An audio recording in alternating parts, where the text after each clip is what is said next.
Ahí estamos, me parece que esta vez con Alcira Argumedo, quien es socióloga, quien es diputada por la Capital Federal en Proyecto Sur, y a quien saludamos, Marcelo Aymar la está saludando. Alcira, buen día, buena mañana de sábado.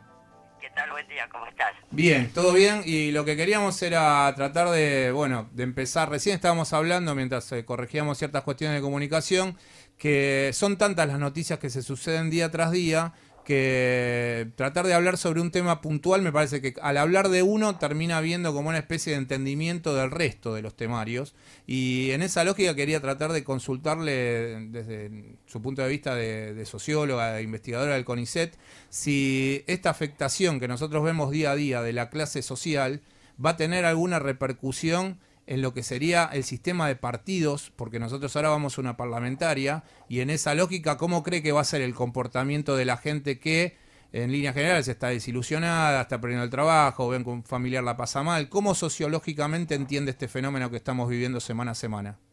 Mira, yo tengo la sensación que no solamente en la Argentina, sino a nivel internacional, como se puede ver con la problemática en Estados Unidos, en Inglaterra, incluso toda la desarticulación de los partidos en Francia con el surgimiento de Macron, en Hungría está una ultraderecha, o sea, como que el, el, el mundo está en una crisis muy fuerte, civilizatoria, te diría, porque después de 25 años de globalización neoliberal, que fue liderada por la voracidad de corporaciones y bancos, sin tener en cuenta las consecuencias o los impactos sociales, realmente hay una desarticulación de la sociedad, es un crecimiento exponencial de la pobreza y una crisis que se sostiene en el tiempo como crisis de sobreproducción por carencia de demanda. Sí. En ese marco, y la Argentina es un buque sin proa, ¿no? Porque de alguna manera acá no se está discutiendo a fondo el papel de la Argentina en esta nueva etapa, las alternativas que se están dando y de alguna manera esta idea de abrirnos al mundo está generando una combinación política que ya tuvo 3 experiencias antes. Hablo de esto, la combinación entre un endeudamiento irresponsable, Sí. cerca de 90.000 millones de dólares, una barbaridad. Y bueno, sobre eso quería tratar de profundizar porque ayer el ministro Luis Caputo, que es el ministro de Finanzas, le pidió a la Comisión de Valores de Estados Unidos emitir también por 12.500 millones de dólares en los próximos días o próximos No, meses. es una barbaridad lo que está haciendo este tipo, pero él es un hombre, por eso te digo, la combinación explosiva ¿cuál es? Endeudamiento irresponsable, que ahora lo vamos a ir viendo. Bicicleta financiera, porque vos que tenés muchos dólares, si vendés los dólares, comprás Levax, que tienen un interés ahora del 28%, y en un año volvés a comprar dólares y tenés una ganancia de 26-28% en dólares en un año. Sí. Eso en Estados Unidos o en cualquier otro país serio, esa ganancia te llevaría entre 15 y 18 años, para que te des cuenta de la locura que significa esto. A ello se suma un acoso a las pequeñas y medianas empresas en todas las áreas, comercio, servicios, industria, etcétera, y una creciente desindustrialización del país con esta idea de apertura indiscriminada frente a un dólar barato que no te hace competitivo, etcétera. Esto ya lo hizo Martínez de Hoz y desembocó en la crisis de 1981. Lo hicieron Pachinea y Zurruy en el gobierno de Alfonsín y desembocó en la crisis de 1989. Lo hizo Cavallo durante el menemismo y desembocó en la crisis del 2001. Estos van galopando irresponsablemente hacia una crisis, donde tenés que el señor Caputo actúa más que como ministro de Finanzas, como ex alto ejecutivo del JP Morgan o del Deutsche Bank. O sea, el problema es que estos, en este momento, debido a la crisis internacional, hay una gran liquidez de capitales. O sea, los bancos no tienen a quién prestarle. Por lo tanto, esto que hizo de hacer un bono a 100 años, es de una irresponsabilidad, pero hay que colgarlo de la oreja más o menos. ¿Por qué? Porque los tipos no quieren que le devuelvas el capital. Lo que quieren es garantizarse una renta vitalicia, porque después de 10, 12 años pagaste el capital y les quedan 86, 88 años de renta con las manitos en la nuca esperando. Y esto es un desangramiento para un país muy, muy grave. Y yo lo que veo es que mientras el gobierno está en esto, las fuerzas de oposición más mayoritarias, y por ahí están discutiendo algunos elementos puntuales, pero no te están dando una alternativa real a esta locura, ¿no? Alcira, buenos días. Hernán Coscafatián la saluda. ¿Qué tal? Bien, justamente de esto quería hablarle. Usted mencionaba recién el tema de las oposiciones, ¿sí? Y en este punto, ¿cómo ve encolumnadas a las oposiciones a este gobierno con todo lo terrible que está generando en materia económica, en materia social, las decisiones que están tomando en tan solo 17, 18 meses de gobierno?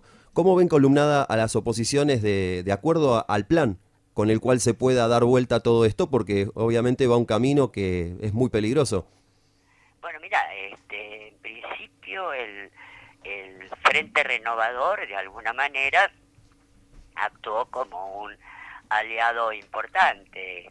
Yo creo que había una vocación, y por algo, fíjate que Massa viaja en enero del 16 a Davos, donde es presentado por Macri, y Davos es el corazón del establishment, ¿no? Del establishment mundial. Es presentado por Macri como el jefe de la oposición dispuesto a seguir el mismo camino, es decir, el recambio del establishment.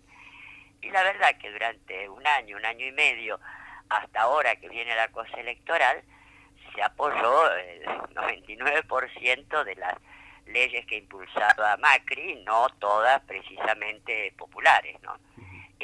Porque esto fue una de las características, o sea, las leyes que son caramelitos envenenados. Por ejemplo, el caso de la ley de reparación histórica de los jubilados.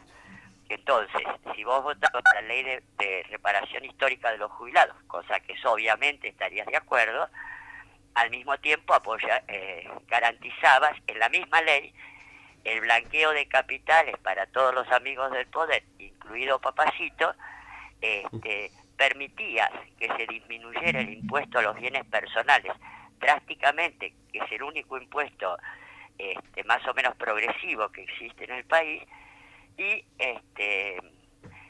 avalabas la venta de acciones del Fondo de Sustentabilidad del ANSES, que en estos momentos está administrado por un ex ejecutivo del Merrill Lynch y otros bancos.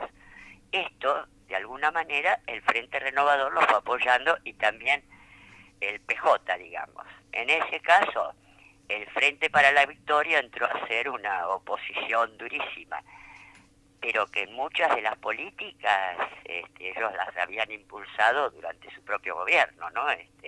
Digamos, sin hacer ninguna autocrítica más o menos consistente, porque el crecimiento de la pobreza, que es dramático, bueno, en el fin del 2015 el kirchnerismo lo dejó en 29%. Estos lo están subiendo de una manera siniestra. Bueno, Alcira, a veces cuando se habla del 30% de pobres, lo que muchas veces en esos análisis no se hace una lectura conveniente es que cuando asume, digamos, el primer gobierno de Duhalde y lo que sería ya después el 2003 con Néstor Kirchner, los niveles de pobreza estaban arriba del 50%, y en esos años de gobierno kirchnerista hubo una baja hacia el 30%. Muchas veces en los análisis esa baja porcentual del 20% no se explica del todo y se queda nada más que la queja de, bueno, tenemos 30% de pobres, cuando en realidad veníamos de arriba a un 50%. Para.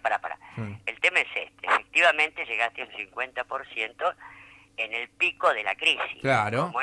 Como se medía solamente por niveles de ingreso, eso fue el pico de la crisis, ¿no? El pico de la crisis que afectó también a muchos sectores medios. Acordate que quedaron, que perdieron su guita con el corralito.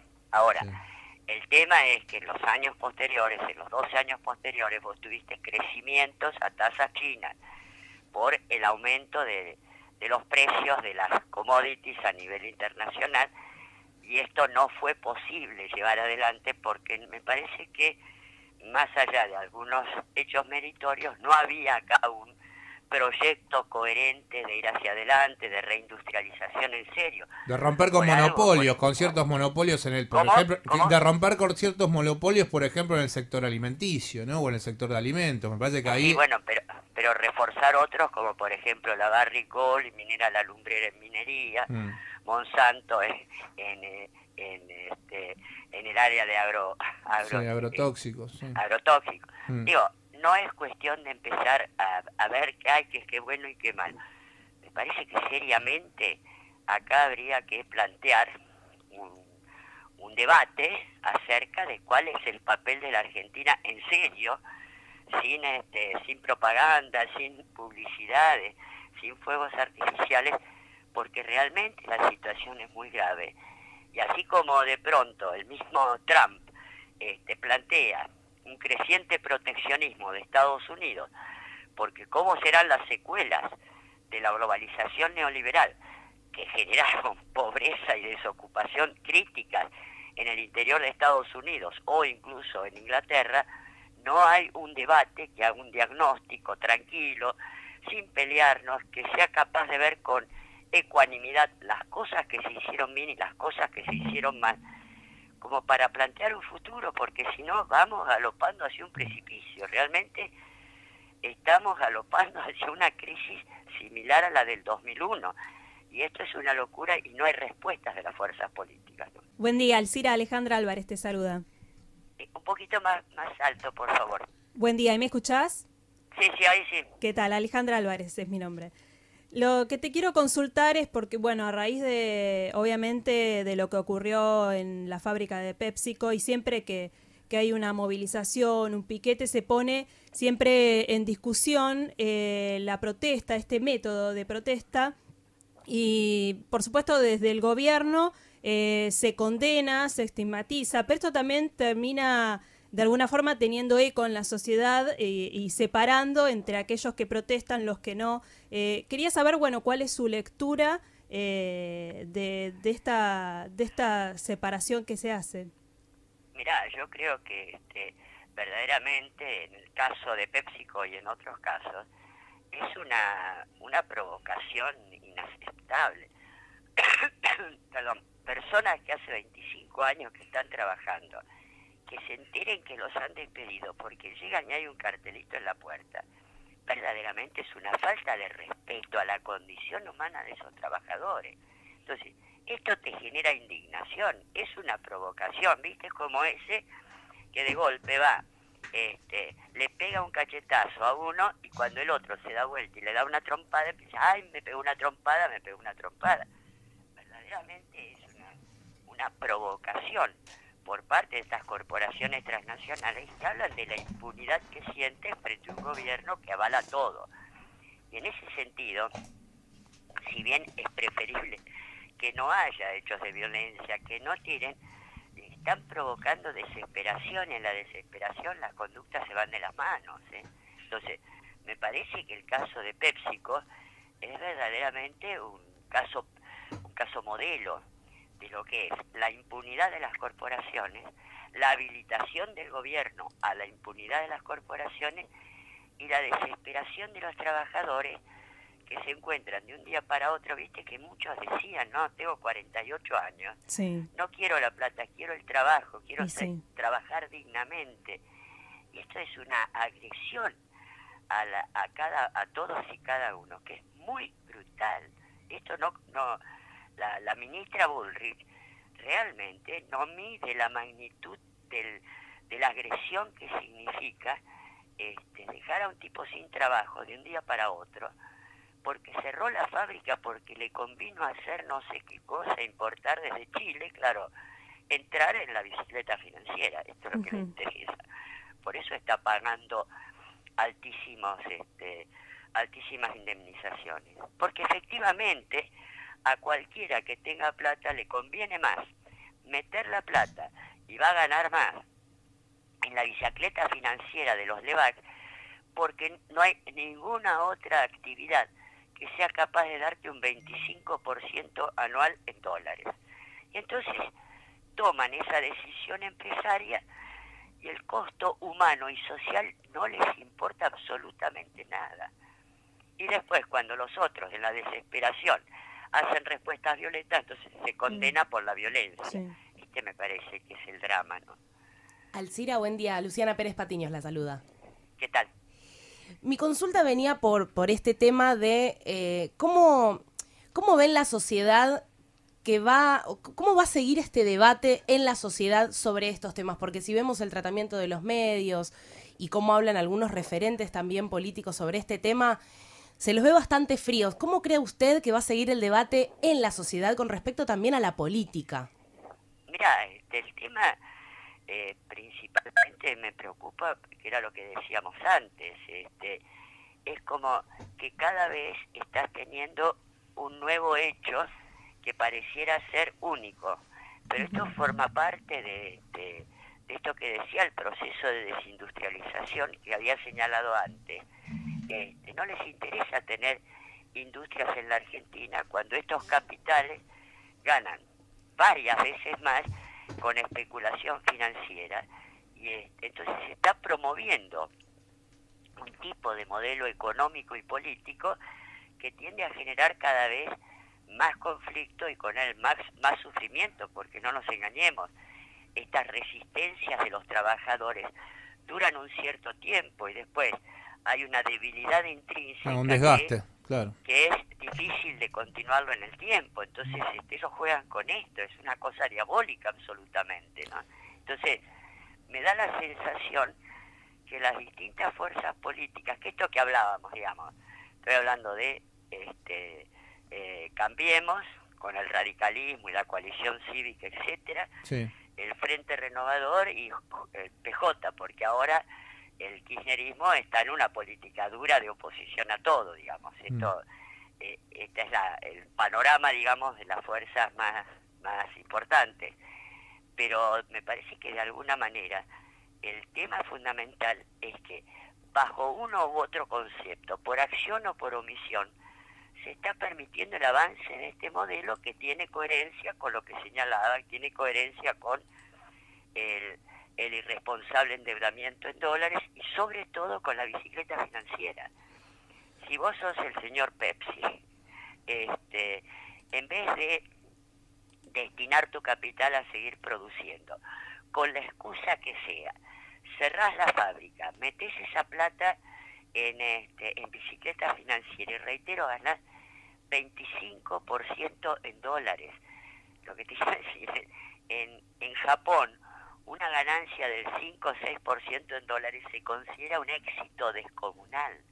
Y acá ganarías el 25% con solo cerrar la fábrica, la guita que no pagas en salarios, la pones en LEVAC, haces la bicicleta y después de un año tenés esa ventaja. Y todo esto te lo plantean como un acto de racionalización empresaria. Es muy perverso lo que está pasando y muy irresponsable. Están secando la pradera. En cualquier momento cae un fósforo y acá tenés el 2001, ¿no? Alcira, nosotros lo que queríamos era, bueno, agradecerle por estos minutos y seguramente que de acá a algún tiempo vamos a volver a dialogar y desearle un buen fin de semana dentro de, bueno, de todas estas noticias que vivimos como conciudadanos que no son gratas, pero bueno, parece que son las que desde este lugar debemos analizar y tratar de que se puedan revertir, y me parece que usted, tanto desde su trabajo político y tantos años de lucha ligada a situaciones que tienen que ver con un mejoramiento de la sociedad, por eso queríamos agradecerle estos minutos. Sí, lo que pasa es que, ¿sabes? Lo peor de todo es que si uno siguiera el tema de el mejor economista para mí que hay en la Argentina, que es Luis Barrio Nuevo, que tenía la clave, decía, si se dejan de robar, este país sale. 2 añitos. Porque acá pareciera que solo Julio De Vido robó, ¿no? Entonces, era lo que yo decía, los Macri son una especie de princesitas virginales asustadas, y ese es otro tema que vamos a tener que tratar. Un abrazo grande. Muchísimas gracias, Alcira. Un abrazo y buen fin de semana. Quien está hablando con nosotros era la diputada nacional por Proyecto Sur, Alcira Argumedo, y que además es socióloga y bueno, es investigadora de CONICET.